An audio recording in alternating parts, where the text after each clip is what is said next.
ನಮಸ್ಕಾರ. ಕ್ರಿಪ್ಟೋ ಕನ್ನಡ ಚಾನೆಲ್ಗೆ ಸ್ವಾಗತ. ಕ್ರಿಪ್ಟೋ ಜಗತ್ತು ಇಲ್ಲಿ ಎಲ್ಲವೂ ಫಾಸ್ಟ್, ಹೊಸ ಇನೋವೇಷನ್ಸ್ ಬರ್ತಾನೆ ಇರುತ್ತೆ. ಆದರೆ ಆ ಜೊತೆಗೆ ಈ ಬೆಲೆಗಳಿದೆಯಲ್ಲ, ಬಾಪ್ರೇ, ಕೆಲವೊಮ್ಮೆ ಭಯಂಕರ ಏರಿಳಿತ. ಈ ತೂಫಾನಲ್ಲಿ ಒಂದು ಸ್ವಲ್ಪ ಆರಾಮಾಗಿ ನಿಲ್ಲೋಕೆ ಒಂದು ಸ್ಥಿರವಾದ ಜಾಗ ಬೇಕಲ್ವಾ? ಹೌದು, ಖಂಡಿತವಾಗಿಯೂ. ಬಹುಶಃ ಇದೇ ಯೋಜನೆಯಿಂದ ಹುಟ್ಕೊಂಡಿದ್ದೇ ಈ ಸ್ಟೇಬಲ್ ಕಾಯಿನ್ಗಳು. ಇಂದು ನಾವು ಈ ಸ್ಟೇಬಲ್ ಕಾಯಿನ್ಗಳ ಬಗ್ಗೆ ಸ್ವಲ್ಪ ಆಳವಾಗಿ ಮಾತಾಡೋಣ. ಇವು ಹೇಗೆ ಕ್ರಿಪ್ಟೋದ ಸ್ಪೀಡ್, ಕಡಿಮೆ ಫೀಸ್, ಗಡಿ ದಾಟಿ ವ್ಯವಹಾರ ಮಾಡೋ ಸೌಲಭ್ಯ ಇದೆಲ್ಲವನ್ನು ಕೊಟ್ಟು ಅಮೆರಿಕದ ಡಾಲರ್ ತರಹ ಒಂದು ಸ್ಥಿರವಾದ ಮೌಲ್ಯವನ್ನು ಇಟ್ಕೊಳ್ಳೋಕೆ ಪ್ರಯತ್ನಿಸ್ತವೆ. ಅದು ನಿಜಕ್ಕೂ ಒಂದು ದೊಡ್ಡ ಸವಾಲು. ಹೌದು. ಅಂದ್ರೆ ಇದು ಹೇಗೆ ಸಾಧ್ಯ? ಕ್ರಿಪ್ಟೋದಲ್ಲಿ ಯಾರನ್ನೂ ನಂಬೇಡಿ ಅಂತ ಹೇಳ್ತೀವಿ, ಆದ್ರೆ ಇಲ್ಲಿ ಸ್ಥಿರತೆಗೆ ಮತ್ತೆ ನಂಬಿಕೆ ಬೇಕಾಗುತ್ತಾ? ಎಕ್ಸಾಕ್ಟ್ಲಿ, ಅದೇ ಮುಖ್ಯ ಪ್ರಶ್ನೆ. ಸರಿ, ಈ ಚರ್ಚೆಯಲ್ಲಿ ಸ್ಟೇಬಲ್ ಕಾಯಿನ್ಸ್ ಅಂದ್ರೇನು, ಅವು ಹೇಗೆ ಕೆಲಸ ಮಾಡ್ತವೆ, ಏನು ಉಪಯೋಗ, ರಿಸ್ಕ್ ಏನು, ಮತ್ತೆ ಇದು ನಿಜವಾಗ್ಲೂ ಕ್ರಿಪ್ಟೋ ಮತ್ತು ನಮ್ಮ ರೆಗ್ಯುಲರ್ ಬ್ಯಾಂಕಿಂಗ್ ಸಿಸ್ಟಮ್ ಮಧ್ಯೆ ಒಂದು ಬ್ರಿಡ್ಜ್ ಆಗ್ಬೋದಾ, ಇದನ್ನೆಲ್ಲ ನೋಡೋಣ. ಮೊದಲು ಈ ಸ್ಟೇಬಲ್ ಕಾಯಿನ್ ಅಂದ್ರೆ ಏನು ಅಂತ ಶುರು ಮಾಡೋಣ. ಟೆಕ್ನಿಕಲ್ ಆಗಿ ಹೇಳೋದಾದ್ರೆ, ಬೇಸಿಕಲಿ ಇವು ಬೇರೆ ಯಾವುದಾದ್ರೂ ಒಂದು ಮೇನ್ ಕ್ರಿಪ್ಟೋ ಬ್ಲಾಕ್ ಚೈನ್ ಮೇಲೆ, ಉದಾಹರಣೆಗೆ ಇಥೀರಿಯಂ, ಅದರ ಮೇಲೆ ಕಟ್ಟಿರುವ ಟೋಕನ್ಗಳು. ಹೌದು, ಅವುಗಳ ಒಂದೇ ಒಂದು ಗೋಲ್ ಅಂದ್ರೆ ಮೌಲ್ಯದಲ್ಲಿ ಸ್ಟೇಬಲ್ ಆಗಿರಬೇಕು, ಜಾಸ್ತಿ ಹೆಚ್ಚು ಕಮ್ಮಿ ಆಗ್ಬಾರ್ದು. ಅದಕ್ಕೇನ್ ಮಾಡ್ತಾರೆ ಅಂದ್ರೆ, ಅದರ ಬೆಲೆಯನ್ನ ಯಾವುದಾದ್ರೂ ಒಂದು ಸ್ಥಿರವಾದ ಆಸ್ತಿಗೆ ಪೆಗ್ ಮಾಡ್ತಾರೆ, ಅಂದ್ರೆ ಜೋಡಿಸ್ತಾರೆ. ಸಾಮಾನ್ಯವಾಗಿ ಇದು ಅಮೆರಿಕನ್ ಡಾಲರ್ ಅಲ್ವಾ? $1ಗೆ. ಹೌದು, ಹೆಚ್ಚಾಗಿ ಡಾಲರ್. ಸೊ ಥಿಯರಿಯಲ್ಲಿ ಏನಾಗಬೇಕು ಅಂದ್ರೆ, ಒಂದು ಸ್ಟೇಬಲ್ ಕಾಯಿನ್ ಯಾವಾಗ್ಲೂ $1 ಇರ್ಬೇಕು. ಥಿಯರಿಯಲ್ಲಿ? ಹೌದು, ಆ ಥಿಯರಿಯಲ್ಲಿ ಅನ್ನೋ ಪದ ಮುಖ್ಯ. ಯಾಕಂದ್ರೆ ಆ ಪೆಗ್ ಅಥವಾ ಜೋಡಣೆ ಇದೆಯಲ್ಲ, ಅದನ್ನ ಹಿಡಿದಿಟ್ಕೊಳ್ಳೋಕೆ ಹಿಂದೆ ಒಂದು ಸಿಸ್ಟಮ್ ಕೆಲಸ ಮಾಡ್ಬೇಕು. ಓಕೆ. ಅದು ಯಾವಾಗ್ಲೂ 100% ಗ್ಯಾರಂಟಿ ಇರಲ್ಲ. ಅದನ್ನ ಹೇಗೆ ಮಾಡ್ತಾರೆ ಅನ್ನೋದ್ರಲ್ಲಿ ಬೇರೆ ಬೇರೆ ವಿಧಾನಗಳಿವೆ. ಪ್ರತಿಯೊಂದಕ್ಕೂ ಅದರದೇ ಆದ ಪ್ಲಸ್ ಮೈನಸ್ ಇದೆ. ಸರಿ, ಆ ರಿಸ್ಕ್ ಬಗ್ಗೆ ಮಾತಾಡೋಣ. ಖಂಡಿತ. ಅದಕ್ಕೂ ಮುಂಚೆ ಜನ ಯಾಕೆ ಬಳಸ್ತಾರೆ ಇದನ್ನ? ಅಂದ್ರೆ ಕ್ರಿಪ್ಟೋದಲ್ಲಿ ಆ ವೋಲಟೈಲಿಟಿನೇ ಪ್ರಾಬ್ಲಮ್ ಅಂದ್ಮೇಲೆ ಈ ಸ್ಟೆಬಿಲಿಟಿ ಯಾಕಿಷ್ಟು ಇಂಪಾರ್ಟೆಂಟು? ಮುಖ್ಯವಾಗಿ ಯಾರೆಲ್ಲ ಕ್ರಿಪ್ಟೋ ಮಾರ್ಕೆಟ್ನಲ್ಲಿ ಆಕ್ಟಿವ್ ಆಗಿದಾರೋ ಅವರಿಗೆ ಇದು ತುಂಬಾ ಯೂಸ್ಫುಲ್. ಈಗ ನೋಡಿ, ಬಿಟ್ಕಾಯಿನ್ ಬೆಲೆ ಇದ್ದಕ್ಕಿದ್ದ ಹಾಗೆ ಏರುತ್ತೆ ಅಥವಾ ಬೀಳುತ್ತೆ. ಹೌದು. ಆಗ ಪ್ರಾಫಿಟ್ ಬಂದಿದ್ರೆ ಅದನ್ನ ಲಾಕ್ ಮಾಡೋಕೆ, ಅಥವಾ ಮಾರ್ಕೆಟ್ ಬೀಳ್ತಿದೆಯಂದಾಗ ಲಾಸ್ ಕಡಿಮೆ ಮಾಡ್ಕೊಳ್ಳೋಕೆ ಟ್ರೇಡರ್ಗಳು ಏನ್ ಮಾಡ್ತಾರೆ, ತಮ್ಮ ಹತ್ರ ಇರೋ ಬಿಟ್ಕಾಯಿನ್, ಈಥೀರಿಯಂ ಎಲ್ಲ ಮಾರಿ ಆ ದುಡ್ಡನ್ನ ಸ್ಟೇಬಲ್ ಕಾಯಿನ್ಗೆ ಹಾಕ್ತಾರೆ, USDC ಅಥವಾ USDT ತರ. ಓ, ಓಕೆ. ಯಾಕಂದ್ರೆ ಅದು ಡಾಲರ್ಗೆ ಲಿಂಕ್ ಆಗಿರೋದ್ರಿಂದ ಅದರ ಮೌಲ್ಯ ಹೆಚ್ಚು ಕಡಿಮೆ ಆಗಲ್ಲ. ಆಮೇಲೆ ಯಾವಾಗ ಮಾರ್ಕೆಟ್ ಸರಿ ಹೋಯ್ತು ಅನ್ಸುತ್ತೋ ಆಗ ಆ ಸ್ಟೇಬಲ್ ಕಾಯಿನ್ ಕೊಟ್ಟು ಮತ್ತೆ ಬೇಕಾದ ಕ್ರಿಪ್ಟೋ ತಗೋಬಹುದು. ಅಂದ್ರೆ ಕ್ರಿಪ್ಟೋ ಒಳಗಡೆಯೇ ಒಂದು ಸೇಫ್ ಜಾಗ ಅಥವಾ ಟೆಂಪರರಿ ಸೇವಿಂಗ್ಸ್ ಅಕೌಂಟ್ ತರನಾ? ಹಂಗೆ ಅನ್ಕೋಬಹುದು. ಆದ್ರೆ ಸೇಫ್ ಅನ್ನೋ ಪದ ಸ್ವಲ್ಪ ಹುಷಾರಾಗಿ ಬಳಸಬೇಕು. ಬ್ಯಾಂಕ್ ಅಕೌಂಟ್ನಷ್ಟು ಸೇಫ್ ಅಂತೂ ಅಲ್ಲ. ಓಕೆ, ಅದರ ಬಗ್ಗೆ ಬರೋಣ. ಹೌದು. ಇನ್ನೊಂದು ಮುಖ್ಯ ಉಪಯೋಗ ಅಂದ್ರೆ ಈ ಡಿಸೆಂಟ್ರಲೈಸ್ಡ್ ಫೈನಾನ್ಸ್ ಅಥವಾ ಡಿಫೈ ಇದೆಯಲ್ಲ, ಡಿಫೈ, ಎವೇ, ಕಾಂಪೌಂಡ್ ತರಹ ಪ್ಲಾಟ್ಫಾರ್ಮ್ಗಳಲ್ಲಿ ಈ ಸ್ಟೇಬಲ್ ಕಾಯಿನ್ಗಳನ್ನ ಡೆಪಾಸಿಟ್ ಮಾಡಿ ಬಡ್ಡಿ ಗಳಿಸಬಹುದು. ಯೀಲ್ಡ್ ಫಾರ್ಮಿಂಗ್ ಅಂತಾರಲ್ಲ ಹಾಗೆ. ಹೌದು. ಕೆಲವೊಮ್ಮೆ ಮಾರ್ಕೆಟ್ ಕಂಡೀಷನ್ಸ್ ಚೆನ್ನಾಗಿದ್ರೆ ವರ್ಷಕ್ಕೆ 5%, 10%, ಕೆಲವೊಮ್ಮೆ ಅದಕ್ಕಿಂತ ಹೆಚ್ಚು ಬಡ್ಡಿ ಸಿಗೋ ಚಾನ್ಸ್ ಇರುತ್ತೆ. ಇದು ಇಂಟ್ರೆಸ್ಟಿಂಗ್. ಈಗ ಈಥೀರಿಯಂ ಇಟ್ಟು ಬಡ್ಡಿ ಗಳಿಸಬಹುದು, ಆದ್ರೆ ಅದ್ರ ಬೆಲೆ ಅರ್ಧ ಆಗೋಯ್ತು ಅಂದ್ರೆ? ಎಕ್ಸಾಕ್ಟ್ಲಿ, ಅಲ್ಲಿ ಲಾಸ್ ಆಗುತ್ತೆ. ಆದ್ರೆ ಸ್ಟೇಬಲ್ ಕಾಯಿನ್ ಬೆಲೆ ಹೆಚ್ಚು ಕಡಿಮೆ ಆಗಲ್ಲ ಅಲ್ವಾ, ಥಿಯರಿಯಲ್ಲಿ. ಸೊ ನೀವು ಗಳಿಸೋ ಬಡ್ಡಿ ಸ್ವಲ್ಪ ಹೆಚ್ಚು ಗ್ಯಾರಂಟಿ ಅನ್ನಿಸಬಹುದು. ಆದ್ರೆ ರಿಸ್ಕ್ ಇಲ್ಲ ಅಂತಲ್ಲ? ಖಂಡಿತ ಇಲ್ಲ. ಆ ಡಿಫೈ ಪ್ಲಾಟ್ಫಾರ್ಮ್ನ ಸ್ಮಾರ್ಟ್ ಕಾಂಟ್ರಾಕ್ಟ್ನಲ್ಲಿ ಏನಾದ್ರೂ ಬಗ್ ಇದ್ರೆ ಅಥವಾ ಅದರ ಎಕನಾಮಿಕ್ ಮಾಡೆಲ್ ಫೇಲ್ ಆದ್ರೆ ಎಲ್ಲ ಕಡೆ ರಿಸ್ಕ್ ಇದೆ. ಹೆಚ್ಚು ನಿಶ್ಚಿತ ಅನ್ಬಹುದೇ ಹೊರತು ರಿಸ್ಕ್ ಫ್ರೀ ಅಲ್ಲ. ಸರಿ, ಮತ್ತೆ ಈ ಡೆಕ್ಸ್ಗಳಲ್ಲಿ ಟ್ರೇಡ್ ಮಾಡೋಕ್ಕೂ ಸುಲಭ ಅಂತಿದ್ರಲ್ಲ? ಹೌದು. ಸೆಂಟ್ರಲೈಸ್ಡ್ ಎಕ್ಸ್ಚೇಂಜ್ಗಳು ಅಂದ್ರೆ ಕಾಯಿನ್ ಬೇಸು, ಬೈನಾನ್ಸ್ ತರಹ ಕಂಪನಿಗಳು ನಡೆಸೋದು. ಆದ್ರೆ DEXಗಳು ವಿಕೇಂದ್ರೀಕೃತ. ಅಲ್ಲಿ ಬಳಕೆದಾರರಿಗೆ ತಮ್ಮ ಕಾಯಿನ್ಗಳ ಮೇಲೆ ಕಂಟ್ರೋಲ್ ಜಾಸ್ತಿ ಇರುತ್ತೆ. ಅಲ್ಲಿ ಸ್ಟೇಬಲ್ ಕಾಯಿನ್ಗಳು ಟ್ರೇಡಿಂಗ್ಗೆ ಬೇಸ್ ಕರೆನ್ಸಿಯಾಗಿ ಕೆಲಸ ಮಾಡುತ್ತವೆ. ಓಕೆ. ಸೊ ಟ್ರೇಡಿಂಗ್, ಬಡ್ಡಿ ಗಳಿಸೋದು, ಡೆಕ್ಸ್ ಬಳಕೆ, ಹೀಗೆ ತುಂಬಾ ಉಪಯೋಗ ಇದೆ. ಇದೆಲ್ಲ ಸಾಧ್ಯ ಆಗ್ತಿರೋದು ಆ $1 ಸ್ಥಿರತೆಯಿಂದ. ಈಗ ಆ ಮುಖ್ಯವಾದ ಪ್ರಶ್ನೆ, ಈ ಸ್ಟೇಬಲ್ ಕಾಯಿನ್ಗಳು ಆ $1 ಬೆಲೆಯನ್ನ ಹೇಗೆ ಕಾಪಾಡ್ಕೊಳ್ತವೆ? What's the magic behind it? Magic ಅಂತ ಏನಿಲ್ಲ. ಸ್ಥೂಲವಾಗಿ ಹೇಳೋದಾದ್ರೆ 2 ಮುಖ್ಯ ವಿಧಾನಗಳಿವೆ. ಒಂದು ಕೊಲಾಟ್ರಲೈಸೇಷನ್, ಅಂದ್ರೆ ಪ್ರತಿ ಸ್ಟೇಬಲ್ ಕಾಯಿನ್ಗೂ ಏನಾದ್ರೂ ಒಂದು ಆಸ್ತಿಯನ್ನ ಆಧಾರವಾಗಿ ಇಡೋದು. ಆಧಾರವಾಗಿ, ಓಕೆ. ಎರಡನೆಯದು ಅಲ್ಗೊರಿದಮಿಕ್. ಇಲ್ಲಿ ಆ ಥರ ನೇರವಾದ ಆಧಾರ ಇರಲ್ಲ, ಬದಲಾಗಿ ಕಂಪ್ಯೂಟರ್ ಕೋಡ್ ಅಂದ್ರೆ ಸ್ಮಾರ್ಟ್ ಕಾಂಟ್ರಾಕ್ಟ್ ಮತ್ತೆ ಎಕನಾಮಿಕ್ ಇನ್ಸೆಂಟಿವ್ಸ್ ಬಳಸಿ ಬೆಲೆಯನ್ನ ಕಂಟ್ರೋಲ್ ಮಾಡೋಕೆ ಟ್ರೈ ಮಾಡ್ತಾರೆ. ಸರಿ, ಮೊದಲನೇದು ಕೊಲ್ಯಾಟ್ರಲೈಸೇಷನ್ ಬಗ್ಗೆ ಸ್ವಲ್ಪ ಡೀಟೇಲ್ ಆಗಿ ಹೇಳಿ. ಅದು ಹೇಗೆ ಕೆಲಸ ಮಾಡುತ್ತೆ? ಇದರಲ್ಲಿ ತುಂಬಾ ಕಾಮನ್ ಆಗಿರೋದು ಫಿಯಾಟ್ ಕೊಲಾಟ್ರಲೈಸೇಷನ್. ಅಂದ್ರೆ ಮಾರ್ಕೆಟ್ನಲ್ಲಿರೋ ಪ್ರತಿ ಸ್ಟೇಬಲ್ ಕಾಯಿನ್ಗೂ ಅದಕ್ಕೆ ಸಮನಾದ ಫಿಯಾಟ್ ಹಣ, ಹೆಚ್ಚಾಗಿ $, ಅದನ್ನ ಒಂದು ಬ್ಯಾಂಕ್ ಅಕೌಂಟ್ನಲ್ಲೋ ಅಥವಾ ಬೇರೆ ಸುರಕ್ಷಿತ ಜಾಗದಲ್ಲೂ ರಿಸರ್ವ್ ಆಗಿ ಇಟ್ಟಿರ್ತಾರೆ. ಓ, USDT, USDC ಎಲ್ಲ ಇದೇ ತರಹನಾ? ಹೌದು. Tether USDT, USD coin USDC ಇವೆಲ್ಲ ಇದಕ್ಕೆ ಒಳ್ಳೆ ಉದಾಹರಣೆಗಳು. ಥಿಯರಿ ಪ್ರಕಾರ ನೀವು ಒಂದು USDC ಕಂಪನಿಗೆ ವಾಪಸ್ ಕೊಟ್ರೆ ಅವರು ನಿಮ್ಗೆ $1 ಕೊಡ್ಬೇಕು. ಇದು ಕೇಳೋಕ್ ಸಿಂಪಲ್ ಆಗಿದೆ, ಸೇಫ್ ಅನ್ಸುತ್ತೆ. ಪ್ರತಿ ಕಾಯಿನ್ಗೂ $1 ಬ್ಯಾಕಪ್ ಇದ್ರೆ ನಂಬೋದಲ್ವಾ? ಇಲ್ಲಿದಾನ ಕ್ರಿಪ್ಟೋದ ಟ್ರಸ್ಟ್ಲೆಸ್ ಅನ್ನೋ ಕಾನ್ಸೆಪ್ಟ್ಗೂ ಇದಕ್ಕೂ ಸ್ವಲ್ಪ ವ್ಯತ್ಯಾಸ ಬರೋದು. ಹೇಗೆ? ಕ್ರಿಪ್ಟೋದಲ್ಲಿ ಯಾರನ್ನೂ ನಂಬೋದು ಬೇಡ, ಸಿಸ್ಟಮ್ನ ನಂಬೋಣ ಅಂತ ಹೇಳ್ತೀವಿ.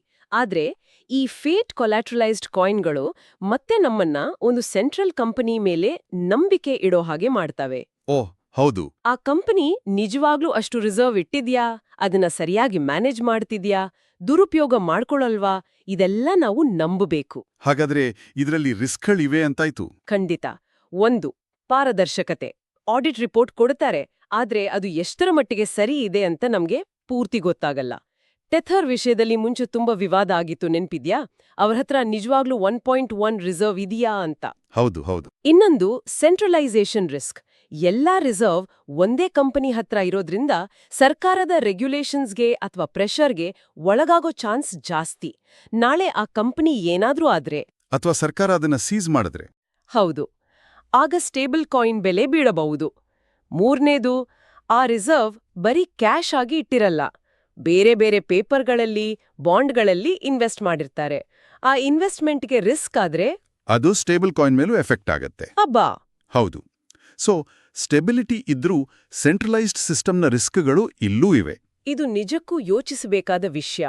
ಫಿಯಟ್ ಆಧಾರಿತವಾದವು ಕ್ರಿಪ್ಟೋದ ಅನುಕೂಲ ಕೊಟ್ರೂ ಸೆಂಟ್ರಲೈಸೇಷನ್ನ ಸಮಸ್ಯೆ ಇದೆ.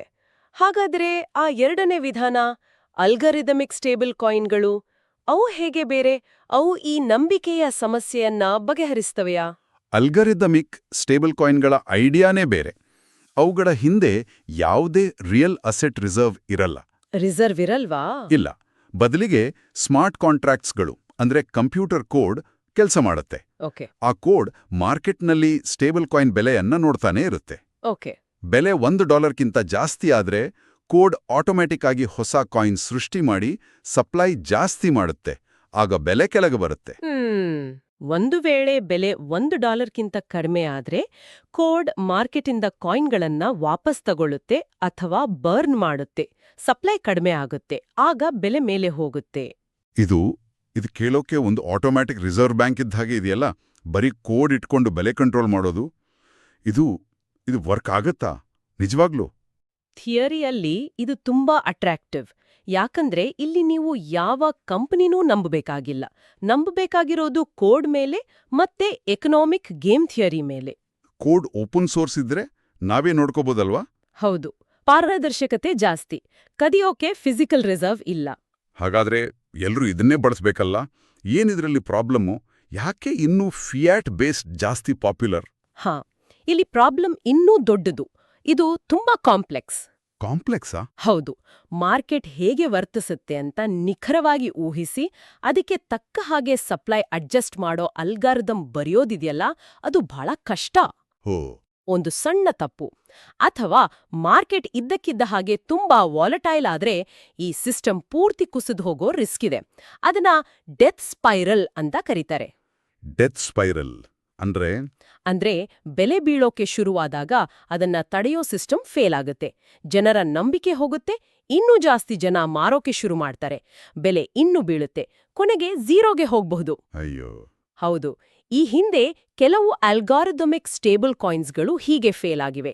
ದೊಡ್ಡ ಪ್ರಾಜೆಕ್ಟ್ಗಳೇ ಕೊಲ್ಯಾಪ್ಸ್ ಆಗಿವೆ. ಓ ಅಂದ್ರೆ ಒಂದು ಕಡೆ ಸೆಂಟ್ರಲೈಸೇಷನ್ನ ನಂಬಿಕೆ ಸಮಸ್ಯೆ, ಇನ್ನೊಂದು ಕಡೆ ಅಲ್ಗಾರಿದಮ್ನ ಕಾಂಪ್ಲೆಕ್ಸಿಟಿ, ಫೇಲಿಯರ್ ರಿಸ್ಕ್. ಇದು ಒಂಥರ ಅತ್ತದರಿ ಇತ್ತ ಪುಲಿ ಅನ್ನೋ ಹಾಗಾಯ್ತಲ್ಲ. ಹೌದು, ಒಳ್ಳೆ ಹೋಲಿಕೆ.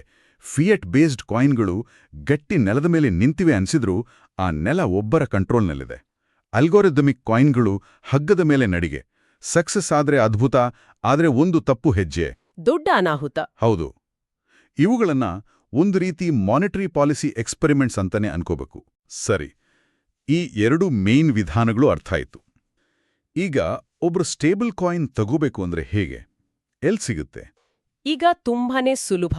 ಆಲ್ಮೋಸ್ಟ್ ಎಲ್ಲಾ ದೊಡ್ಡ ಸೆಂಟ್ರಲೈಸ್ಡ್ ಎಕ್ಸ್ಚೇಂಜ್ಗಳಲ್ಲಿ, ಬೈನಾನ್ಸ್, ಕಾಯಿನ್ ಬೇಸ್, ನಮ್ಮಲ್ಲಿರೋ ಎಕ್ಸ್ಚೇಂಜ್ಗಳು ಎಲ್ಲ ಕಡೆ ಸಿಗುತ್ತೆ.